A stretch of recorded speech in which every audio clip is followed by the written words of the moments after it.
So, let me tell you a story of how I learned a barrel of a gun gets hot. There I was. I grew up on a Navajo reservation during the time of the Hopi and Navajo land dispute. At the time, the policies were, if you're a Hopi living on a Navajo reservation or if you're a Navajo living on the Hopi reservation, you had to move regardless of how many generations your family lived there. My father's family lived on the other side of the Hopi reservation. So at night, coming home through the Hopi reservation, they would shoot at us. My dad would grab me behind the head, throw me down on the floorboard of the truck, grab his gun, and shoot back. Then, he would hand me the gun and say, reload it. I remember how hot that barrel used to get. So, when we rolled in Iraq for the very first time and started taking fire, I just remember thinking, I know this. In the Marine Corps, if you're a squad leader, you pay for your squad members' mistakes. And I was a squad leader, and I'd always get thrashed. It got to the point where I was like, screw this. I don't want to be a squad leader anymore. I just want to be a fly on the wall. So I started screwing up myself, doing stupid things. I don't know, I didn't lock a lock completely on a foot locker or something. It's something small, it's something stupid, but it's something you don't do. So they had me on the quarterdeck. I think the drill instructor knew my weaknesses. Mountain climbers. For 2.5 hours. Zero! How you doing, friend? Good, sir! No, you're not. You want to die right now, don't you? Aye, sir! I want to die, sir! Yeah? Well, guess what? I know what you're trying to do, friend. I know you don't want to be a squad leader anymore. I'm not stupid. I know you didn't lock that lock on purpose because you're smarter than that. You just don't do that. But guess what, friend? I'm not going to fire you. I'm just going to mess you up. I'm going to make your life miserable because I know you don't want to be a squad leader, but guess what? You are a squad leader. So stop messing up so I can stop messing you up. Aye, sir! You're going to be in pain until they're tired of it. You're going to push until they're tired. That sums up Marine Corps boot camp right there. Group, attention, hook. So this insurgency thing is starting up, and what they're going to do is push our company, our infantry company, plus a platoon from Charlie Company up to this little, well, we called it a fire base at the time, so that we can clear the routes there and the MPs can operate and do their thing. So I'm sitting on this bus, and I'm thinking to myself, I'm going to war in a bus? And it was a Kia, too, you know, K-I-A. I'm expecting a Chinook or a Black Hawk or a Deuce and a Half or something military. But instead, I'm going to war in a bus. We're Greyhound in the war, gang.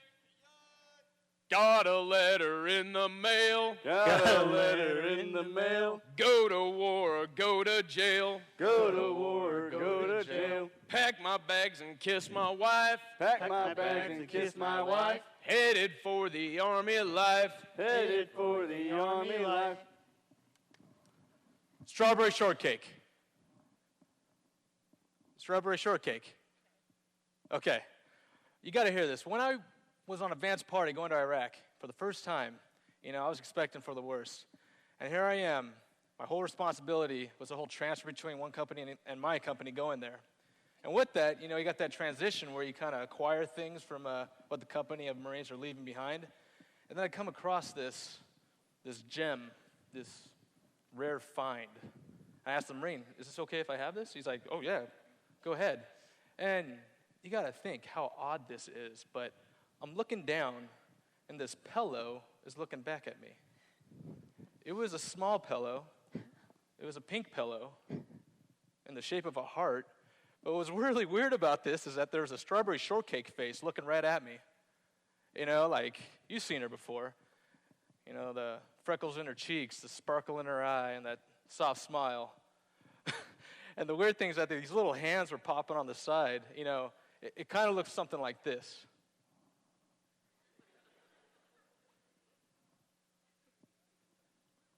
Yeah, and I promise you it was a lot cuter than what I just did, but you had to see this thing. So I'm like, okay, well, I got this pillow, and I got a camera.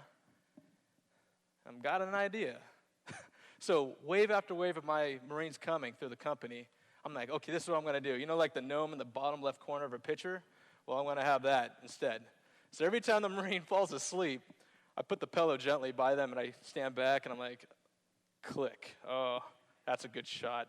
And before I know it, great. Oh, that's perfect. A little drool there. And bam. I had 50 or 60 of these photos throughout my time in Iraq. You know, weeks and weeks go by. But, you know, it was really funny to see their face and they're smiling, you know, how they got attacked by the strawberry shortcake pillow.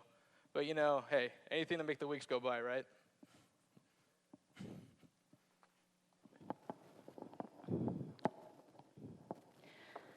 I was a cargo weapons elevator electrician in the Navy from 1997 to 2001.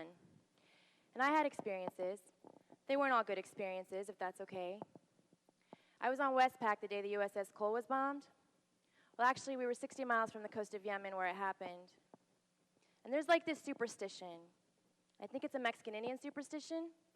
And what it says is, if you see an owl during the daylight, then death is coming or death is near. So it was really strange the day the Cole was bombed, because I was down in one of the spaces, I don't know, one of the engine rooms, and I stuck my head out for something. And my friend yells to me, he's like, hey, Stevenson, come check this out.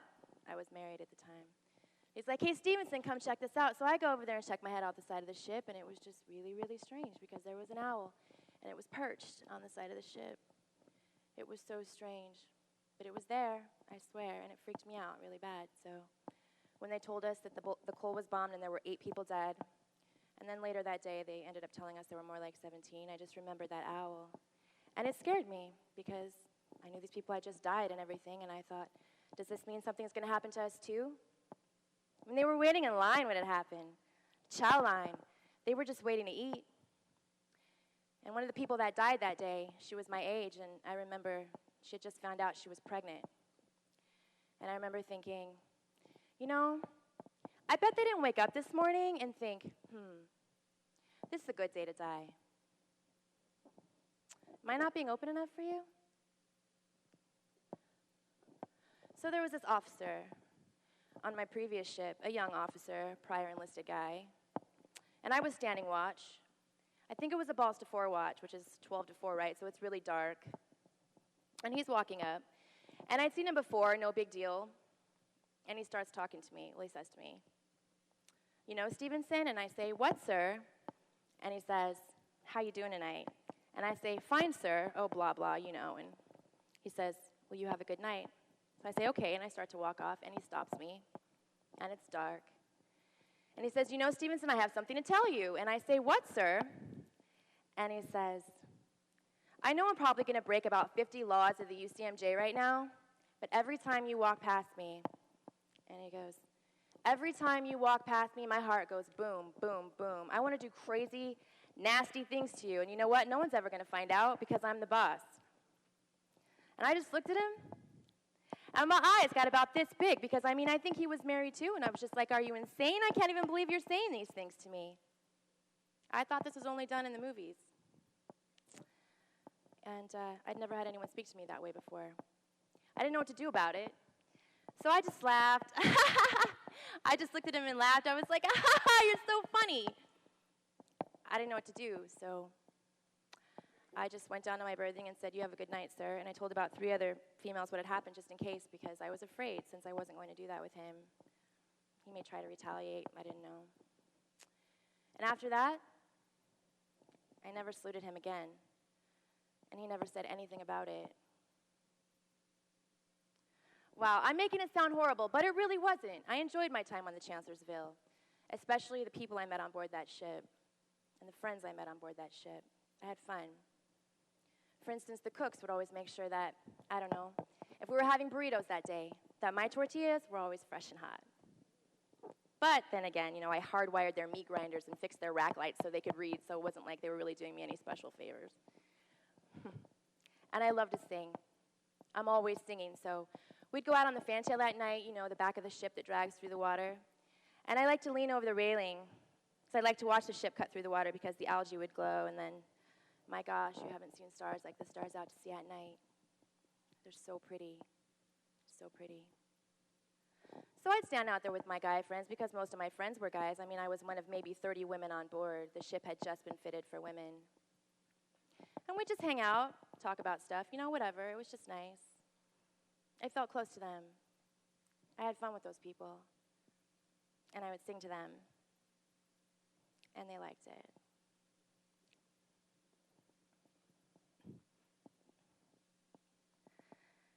I have this theory that if we're told we're bad, that's the only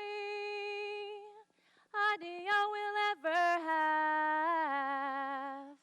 But maybe if we are surrounded in beauty, someday we will become what we see. 'Cause anyone can start a conflict. It's harder yet to disregard it. I'd rather see the world from another angle. We are everyday angels.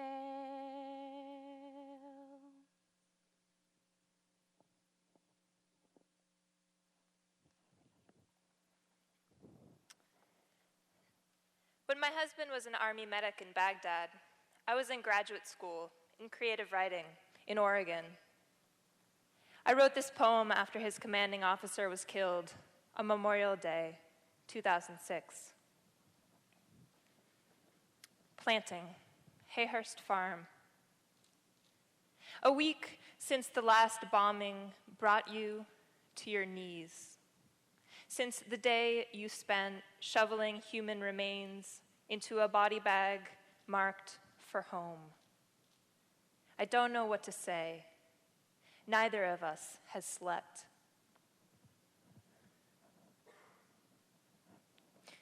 But today, planting peppers on a farm in Oregon, nowhere near the war, I found myself midway down a row, on all fours, hands breaking open the rocky clods, coaxing the flimsy necks to stand.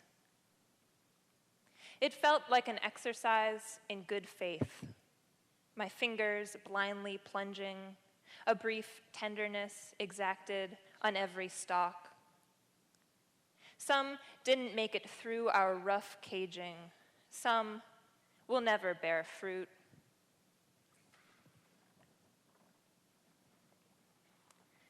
I don't know if this is even meant as consolation, but I want to tell you just how easy it became to plant the thin bodies in the ground, to mound up that dense soil and move on.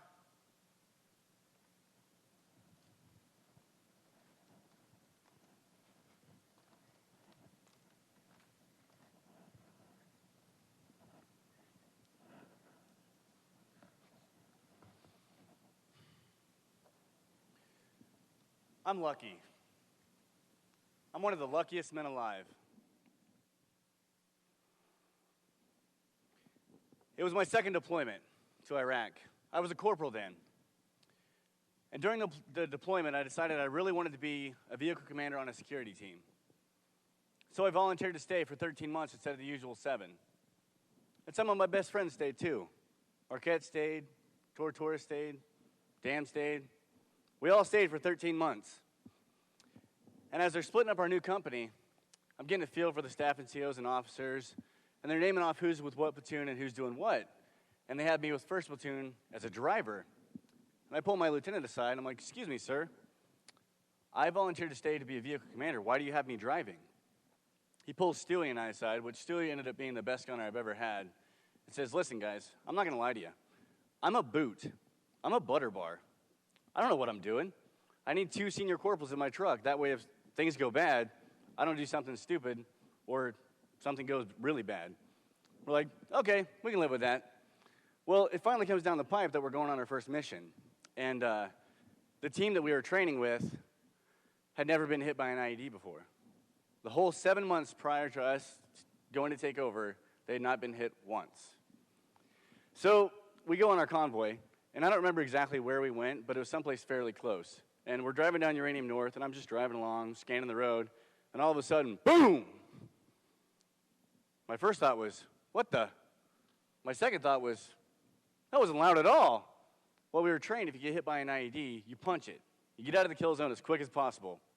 So I punched it. And there's dust everywhere, the window's busted, the hood's up like this. All I can see is this little square over here. So I'm driving literally like this, and I'm like, woohoo, yeah, that was nothing. And my vehicle commander is just freaking out. He's like, oh my God, drive, oh, go. And I'm like, I am. Well, we get over the hill, and we get out of the truck to assess the damage. And I'm just laughing hysterically. Because this is my 4th time outside the wire. My 4th time in the actual combat zone. Well, the IED strike, the insurgents buried the rounds too deep. So yeah, it went off, but it didn't come up with enough force to really do much damage. Yeah, it busted the window and blew the hood up, but it didn't even pop the tire, which is just amazing. I remember the lieutenant from the truck behind comes running up, and he's like, oh, come on, friend, what are you doing to us? Is everybody all right? Is everybody okay? Let's get back on base. So we get back in the truck, and we convoy back on base. We get back to the motor pool, and we get out, and I meet up with my new squad, and I'm just laughing hysterically still. And they're like, oh my God, what happened? We just got hit by an IED. What's it look like? And I remember my new lieutenant comes up to me and he goes, so how was the hit? Not as bad as my first one, sir. First one? What do you mean first one? That's my 2nd time getting hit. Didn't you know that? I don't know if I want you being my driver. Come on, sir. 4 convoys, 2 hits? 2 for 4 is not that bad.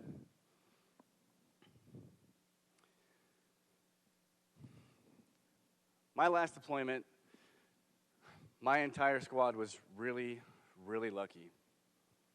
We were hit a ridiculous amount of times. 19 times in 6 months. So like I said, I'm one of the luckiest men alive. I'm still alive. I'm still in one piece. And for the most part, I'm still me.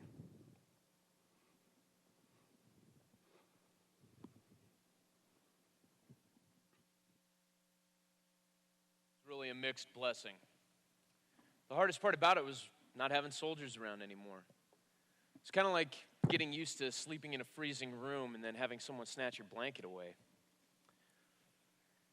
And being a college student is really daunting for me. I'm one of the oldest students in all of my classes, and I know that realistically, not everyone is watching me, but I feel like they are. I'm different now. My responses, my reactions to things are different. And a lot of times I find myself asking, how do I rejoin the human race? Nothing I tell anybody about Iraq or Afghanistan can be understood by people here. I mean, how could they? It's really frustrating when I tell people that I've served in both Iraq and Afghanistan, and the first question they ask me is, did you kill anyone? Why should I answer that? Is that going to help them understand what I've been through or how I feel? Do you want to know how I feel? Honestly, most of the time I don't feel a thing. Now, do you understand? Of course you don't. How do you explain to people what it feels like to live every day of your life expecting to die? Or what it feels like to wake up in the morning and wonder, am I going to get shot at or blown up today? We got so used to IEDs over there that we jokingly referred to it as the IED lottery. Even took bets on which truck was going to get hit before we rolled out a gate on a mission sometimes. How do you explain to people that sometimes a huge part of life in combat is joking about your own death? Having kids, I'm a single dad raising my 2 kids, and having kids is kind of like having soldiers. It's somebody else to focus on other than just me. Now I got to take care of these guys. And it sounds kind of messed up maybe, but in a way, my kids are replacements for my soldiers.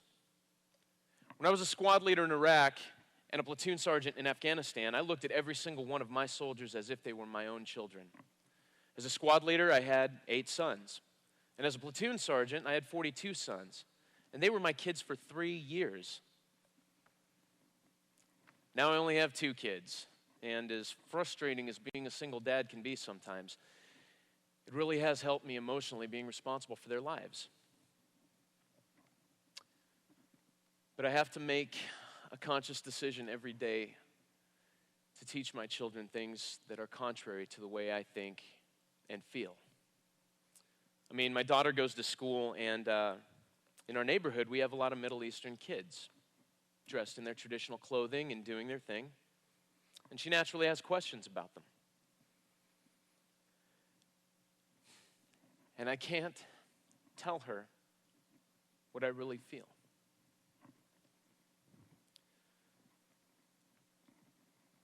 I have 5 gold stars tattooed on my shoulder. It's 5 of my brothers who were killed by these people. And I know it doesn't make sense to think that way. I mean, the irony behind this all is that ethnically I'm half Iranian. I know it's not acceptable culturally or socially to feel like this, and it's certainly not the viewpoint that's upheld or supported by the Army. I know rationally that the Middle Eastern people of Portland had nothing to do with the deaths of my brothers. But it's how I feel. And I have my reasons for feeling that way. And maybe someday it'll get better.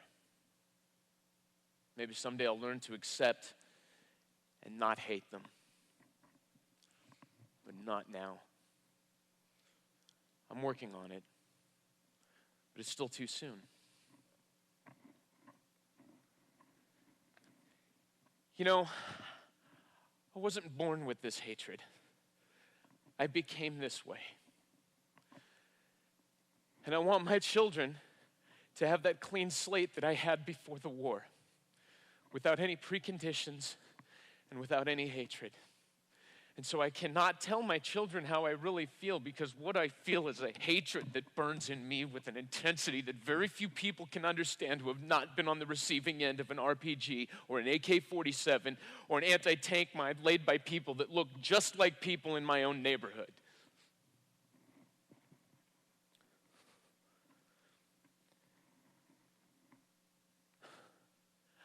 I don't want you to feel sorry for me. I chose this life.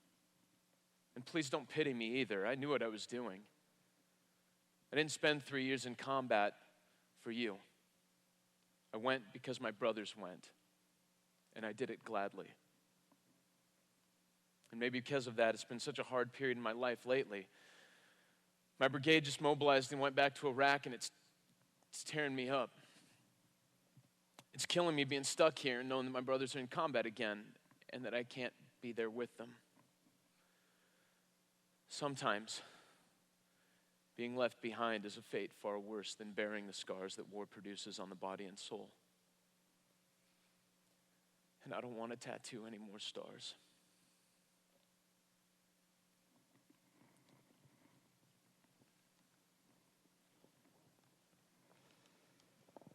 No, when I decided to join the Navy, I was really gung-ho about it. I guess the idea of being in the military just did something to my mind. I guess I just wanted to challenge myself and see if I could do it. But I'm not 19 anymore, and I'm not 21 either. And I don't think the same way about lots of things. By the time I was getting out, I was just like, I want to be free, and I wanted to be free for so long. That's how I felt. But you know that saying, getting used to your sea legs? Well, when you've been on a ship for 5 months, it doesn't matter if you're on solid ground. You still feel like you're moving. You know what I mean? Shirley Cortez, United States Navy. Maya Washburn, Oregon Army National Guard. Lemuel Charlie, U.S. Army. Shane Addis, United States Marine Corps. Brian Friend, United States Marine Corps. Elise Fenton, writer and teacher.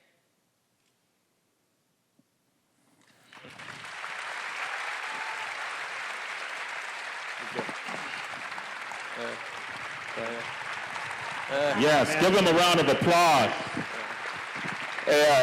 Can we get a round of applause for the co-producers of the Telling Project, Jonathan Way and Max Rayner? Can you guys come out here, please? Come. Come on. And also the director of Telling Eugene and Telling DC, John Schmore, standing up right there, waving his hand. Oh, they're going to hide, aren't they? Anyway, thank you. Oh, hey. There they are. This is Max, and that's John. Wow. Thanks. The Telling Project. What an impressive group of citizens here with us today. Good job. Give me a hug. That was very powerful, very powerful. What a tremendous day, right? Round of applause. First Lady Michelle Obama, Dr. Jill Biden, Alma Powell. These telling stories that they share with us today, very powerful and honest. And I think, and all the people that came out to support Mission Serve, this is like the very embodiment of what it could be like if the military organizations and communities come together with the civilian communities and organizations and what we can do for each other. And I just want to thank you for the honesty. Thank you. All right? Thank you, Sway. Thank you. We're at the end. I want to just remind everybody, this is a day of action. This is the very beginning of this. And I would like you to think about joining us. There's so much work to be done. There is a website, if you remember just one. It is www.milserv.org. www.milserv.org. I want one person to stand. He already is. I want him to raise his hand. The engine behind that is a consortium, basically, of organizations, but the Veterans Innovation Center has actually been very critical to our work. That is run and headed by Jeff Deutsch, and I just want to publicly acknowledge him. Jeff, would you raise your hand? Just terrific work to put this together with partners like Google, military.com, monster.com, and others. www.milserv.org. I'd finally like to thank, of course, Bank of America, first of all, for being our partner in this effort. Just really, really important to have a private-public partnership. George Washington University, Lisner Auditorium, just an incredible venue. Thank you, George Washington University, as well.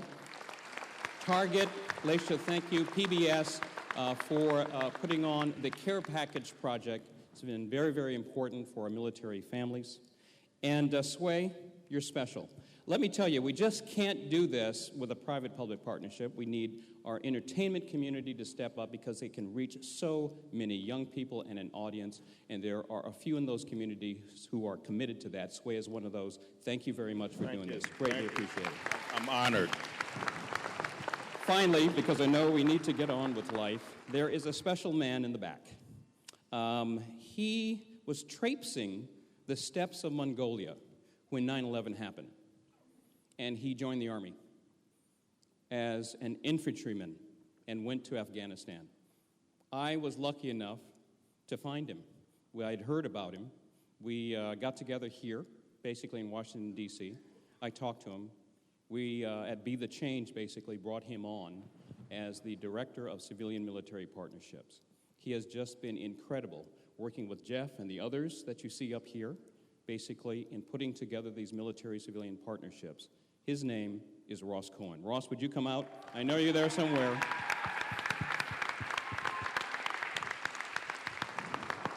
Just terrific. Ross Cohen.